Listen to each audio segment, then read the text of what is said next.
Habari na karibu kwenye Ufunuo ulio wazi ambapo tunachambua kiini cha kila sehemu ya unabii wa Biblia. Jina langu ni Alan Dubre na leo tutaanza safari hii kwa kuangazia kile tunachokiita tofauti za wale ambao Injili zinawalenga. Huu ndio mwanzo wa ufunuo wote. Huu ndio mwanzo wa kuelewa unabii. Na leo nitakuonyesha hapa kwa mifano miwili rahisi ili uanze kufungua uelewa wako wa unabii kwako. Tuanze kwanza kwa kuonyesha inamaanisha nini tunapoambiwa kwamba Injili za Mathayo, Marko na Luka zinaitwa Injili za sinoptiki. Basi Injili za sinoptiki za Mathayo, Marko na Luka zinaitwa hivyo kwa sababu ya neno sinoptiki ambalo linamaanisha kuonekana pamoja, likimaanisha kufanana kwao sana katika maudhui, mpangilio na maneno. Injili hizi tatu zinaweza kuonekana pamoja kando kwa ajili ya kulinganisha, zikiwa na kiwango kikubwa cha mambo yanayofanana na muundo wa simulizi ambao unazifanya ziwe tofauti na Injili ya Yohana, ambayo ina mtazamo tofauti na kufanana kidogo. Unaona tofauti hii ndani ya Injili za sinoptiki. Kuna mambo mengi yanayoonekana pamoja, yanayofanya kazi pamoja, lakini ndani yake kuna maneno tofauti kila wakati. Na tofauti ya maneno hayo utakayoshuhudia mwenyewe ni tofauti katika Injili zinazofunua wanazungumza na nani na maana yake yote katika unabii. Hebu tupate. Yote ni juu ya hii hapa. Katika Mathayo 20 mstari wa 16 tunaambiwa, hivyo wa mwisho watakuwa wa kwanza na wa kwanza wa mwisho, kwa maana wengi walioitwa lakini wachache waliochaguliwa. Mwishowe unachoenda kutambua ni Injili za Mathayo, Marko na Luka. Mwishoni mwa siku zinafunuliwa kupitia Luka kwanza, kisha Marko, halafu Mathayo. Wacha nikuonyeshe hili kwa mifano.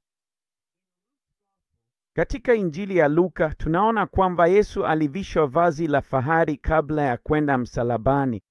Neno hili la fahari ni neno la Kigiriki linalomaanisha kung'aa, angavu, wazi, la fahari na jeupe. Sasa unajua nini?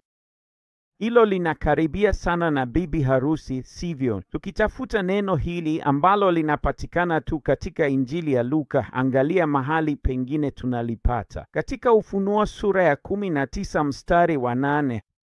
Katika Ufunuo sura ya 19 mstari wa 8, maelezo ni yapi?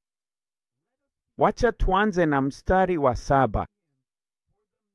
Na tufurahi na kushangilia na kumpa utukufu, kwa maana harusi ya mwana-kondoo imefika na mkewe amejiandaa, naye amepewa kuvaa kitani safi, cheupe na safi. Maelezo yale yale ya weupe tunayoyaona. Kuna sababu kwa nini inaelezewa hivyo wakati Yesu alikuwa anapelekwa msalabani na kwa nini alivikwa mavazi meupe. Kuna jambo linaambiwa kwetu na tutakusaidia kulielewa zaidi. Tukienda kwenye Injili ya Marko, katika Marko sura ya 15 mstari wa 17 inasema, wakamvika nguo ya rangi ya zambarau. Hebu tuangalie hii rangi ya zambarau. Hii programu ninayotumia hapa inaitwa eSword, na sababu ninayoitumia ni kwa sababu ukiwa na kiongeza unapata Strongest Concordance mkononi mwako. Basi hebu tuone neno hili la zambarau. Ni neno la Kigiriki namba 4009. Unaona kwamba hapa hakuna joho jeupe la kupendeza. Sasa vipi kuhusu Mathayo? Sawa, kwa Mathayo hebu tuende kwenye sura ya 27 tuone walimvika nini au walimvika vazi gani katika Injili ya Mathayo. Tunaona kwamba walimvika au walimvalisha vazi la rangi nyekundu. Neno la Kigiriki ni 2847. Naam, nadhani nini? Tukiangalia hili, tunaona katika Ufunuo sura ya 17 mstari wa 4 tuna zambarau na tuna hiyo nyekundu. Na angalia hii, katika Mathayo imetumika mara moja tu na iko katika Injili ya Mathayo. Hebu tuangalie hili katika Ufunuo 17. Nani anazungumziwa? Vema, twende kwenye mstari wa 4 ambapo tunaipata. Na yule mwanamke alikuwa amevaa mavazi ya zambarau na nyekundu, na alikuwa amepambwa kwa dhahabu na mawe ya thamani na lulu, akiwa na kikombe cha dhahabu mkononi mwake, kilichojaa machukizo na uchafu wa uasherati wake. Na juu ya kichwa chake kuliandikwa, Fumbo Babeli Mkuu, mama wa makahaba na machukizo ya dunia. Huyu mwanamke aliyevaa zambarau na nyekundu ni nani? Yeye ndiye mwanamke anayempanda yule mnyama, mama wa makahaba katika Ufunuo mwishoni mwa siku, lakini Luka anaelezewa kwetu akiwa amevaa vazi la fahari kama bibi arusi. Unaanza kuona kitu hapa? Basi hebu nikuonyeshe mfano mwingine. Tumekuwa tukifanya hivi kwa miaka 8 katika huduma hii. Hebu nikuonyeshe kile tunachoambiwa katika Injili ya Luka kwenye sura zile zile za maneno ambayo Yesu alisema msalabani kabla hajakabidhi roho yake. Tunaona katika Luka 23 mstari wa 46, Baba, mikononi mwako naiweka roho yangu. Kwa hiyo anaenda moja kwa moja, Baba, nipokee mikononi mwako, kwenye mikono yako. Tena huu uhusiano na kile tunachokiita bibi arusi kabla ya dhiki. Dokezo jingine dogo la kwenda kuwa mikononi mwa Baba linapatikana katika Injili ya Luka. Lakini unajua, tukienda Marko 15 haituambii hadithi ile ile. Tunaambiwa katika Marko 15 mstari wa 34, Yesu anasema, Mungu wangu, Mungu wangu, mbona umeniacha? Inamaanisha kuachwa nyuma, kuacha nyuma, kubaki. Vipi tukienda kwenye Mathayo sura ya 27? Unajua Mathayo 27 inatueleza jambo lile lile kabisa kama tulivyosoma kwenye Marko. Mungu wangu, katika Mathayo 27 mstari wa 46, Mungu wangu, Mungu wangu, mbona umeniacha? Ondoka nyuma. Sasa je, tunapaswa kuamini kwamba Yesu aliamini wakati wowote kwamba angeachwa na Baba? Alikuwa karibu kumwacha, siamini hilo hata sekunde moja. Sidhani kama mtu yeyote anayesoma maandiko na kujua Kristo ni nani anaamini kwamba ndivyo hivyo. Basi kwa nini imeandikwa kwa ajili yetu katika Injili ya Marko, katika Injili ya Mathayo, lakini katika Injili ya Luka tunaona anapokelewa mikononi mwa Baba yake? Je, huo si wazimu? Kwa hivyo unaona vazi jeupe la kupendeza linalong'aa limepokelewa mikononi mwa Baba. Unaona rangi za zambarau na nyekundu za dhiki zinazohusiana na mwanamke anayepanda mnyama katika Ufunuo.